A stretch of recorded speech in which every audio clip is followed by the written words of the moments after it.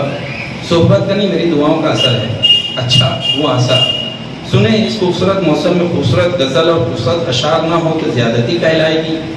آخر وہ اپنی طرف کو چھپا نہ سکی اور مچل کر التجا کر گئی۔ آئی نو، تمہارے اندر چھپے شاعر کی روح پیاس سے تڑپ رہی ہوگی، اسے جان تو چاہیے۔ وہ ہنسا۔ یوٹیوب پر کوئی غزل سرچ کیا؟ یوٹیوب رہنے دے، میں ہی اپنا کوئی خوبصورت کلام سناتی ہوں۔ اس نے کئی اشعار پڑھے۔ جب کسی شعر کا شوہر کے چہرے پر کوئی تاثر نہ ابھرا تو وہ جھلائی۔ کچھ تو اظہار کریں۔ دل چاہا شوہر کے بالوں کو ادھیڑ دیں۔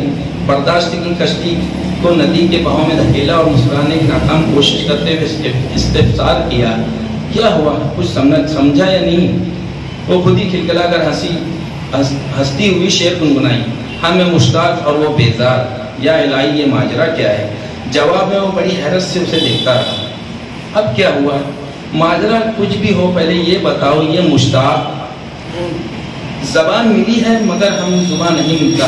ندا فاضلی کا شعر دبی سسکاری بن کر اس کے لبوں پر رقص کیا تو اس نے آنکھوں کی نمی کو کہے کی ہونٹ چھپا کر مشتاق میرے چچا کہہ کر تیز میوزک کو آن کر دیا۔ شکریہ۔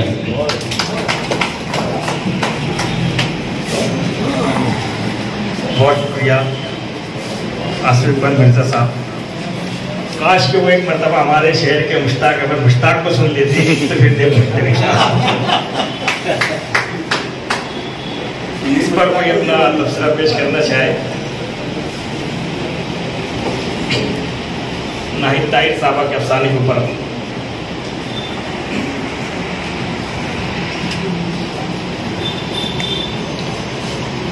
اس باوقار نشست کے محترم صدر صاحب، معزز مہمانان اکرام، ناہید طاہر صاحبہ اچھا لکھتی ہیں، ان کے کچھ افسانے جو ہم لوگوں کی نظروں سے گزرے گزشتہ 5-6 برسوں میں. کچھ افسانے ہیں کہ جن کو جو ایک تربیت یافتہ جو قاری ہوتا ہے کہ اسے لگتا ہے کہ ہاں بھائی یہ افسانے کے زمرے میں آتے ہیں، اچھے افسانے کے زمرے میں. اس افسانے کے ساتھ بھی وہی حشر ہوا کہ شعوری طور پر خوبصورت لفظیات کو مضمون کے طریقے سے برت کر اس کو ڈھکیلا گیا اور کوئی کیفیت پیدا نہیں ہوتی ہے سامعین پر. جب افسانہ کی جب بلند خوانی ہوتی ہے کوئی کیفیت پیدا نہیں ہوتی ہے کہ اب کیا ہوگا. اس میں کہیں کہانی نہیں ہے. یہ ایک طرح سے اس عنوان کے ساتھ بھی اور انتہائی باشعور قارئین اور ذہین قارئین کے ساتھ ایک طرح سے میرے حساب سے دھوکا ہوا ہے کہ یہ اسے افسانہ نہیں کہیں گے. یہ صرف مکالمہ چلتا ہے، اس میں پلاٹ نہیں، کہانی نہیں، بس صرف مکالمہ. وہ بھی خوبصورت لفظیات. اگر ایسا تو پھر مضمون لکھیں، انشائیہ لکھیں آپ. تو بہرکیف آپ کا بھی وہی معاملہ. آپ ماشاءاللہ بہت اچھا لکھتی ہے. میں نے آپ کے کئی، جیسے کہ ابھی ان کی بات پر مجھے یاد آیا عزیز الرحمان ماہی کی بات پر، میں ان تک اپنی بات کی ترسیل کرنا چاہتا ہوں کہ آپ بہت اچھا لکھتی ہیں. اس طریقے سے بسیار نویسی کی وجہ سے ہوتا یہ ہے کہ اچھے خاصے قلمکار کا اس طرح کا جو افسانہ ظاہر ہوتا ہے تو ان کے مکمل کیلیبر پر بھی کبھی کبھی سوالیہ نشان لگ جاتا ہے. آپ بہت اچھا لکھتی ہیں. ضروری نہیں کہ آپ کسی کمپٹیشن میں حصہ لینے کے لیے قلم اٹھائیں اور لکھنا شروع کر دیں. سوچ سمجھ کر لکھیں، کم لکھیں. کوالٹی رہتی ہے کم لکھنے میں، ایسا میرا ماننا ہے. اور کچھ ایسی شناخت تو بنتی ہے. آج ہم لوگ جو بہت سارے شعراء کے جو شعر بولتے ہیں تو ان کے بہت سارے شعراء ایسے ہیں کہ صرف ان کے 1-2 شعر کی وجہ سے، مصرے کی وجہ سے وہ زندہ جاوید ہوں گے. بہت سارے ایسے افسانہ نگار ہیں. اگر ہم لوگ جوگیندر پال کی بات کریں، راجندر سنگھ بیدی کی بات کریں، پریم چند کی بات کریں، صرف 1-2 افسانہ بولے ہم لوگ کو پورا ان کی پوری پہچان بن جاتی ہے، پوری شناخت بن جاتی ہے. آپ سے بھی مؤدبانہ یہی گزارش ہے کہ آپ کو کم سے کم اتنا اچھا لکھنے والی، آپ سے بہت زیادہ توقعات تھی مجھے اس افسانے کے توسط سے. لیکن ضروری نہیں کہ ہر بار ہمارا کنٹریبیوشن کہیں نہ کہیں رہے. کم لکھیں، اچھا لکھیں. بہت شکریہ عمران سر.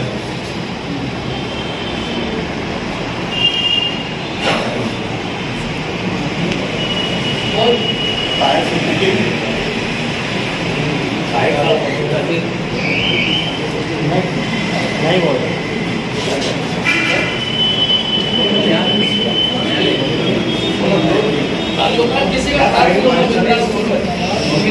ہر کوئی بس حال کی فورم پر ہے.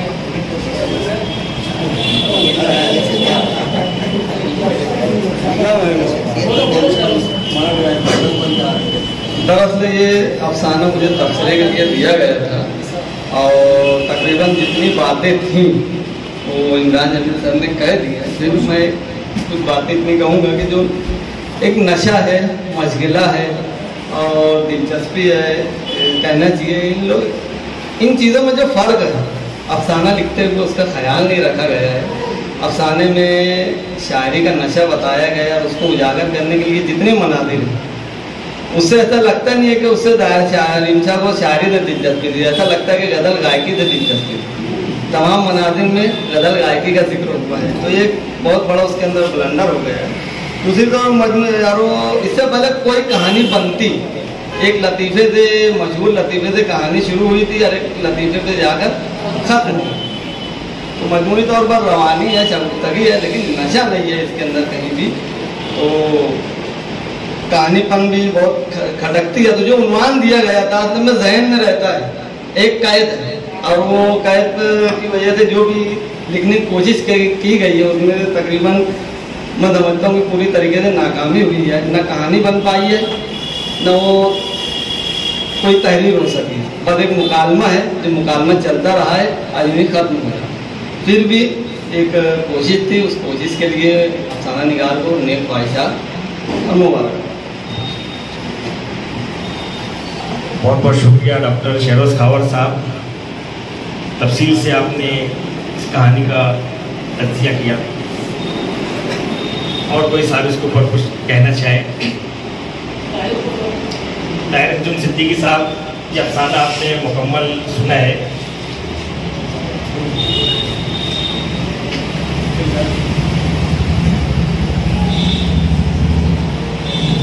افسانے پر سے بولنے جیسا مجھ کو نظر نہیں آ رہا، اس لیے میں خاموش بیٹھا تھا. میں اپنی جگہ لیتا ہوں.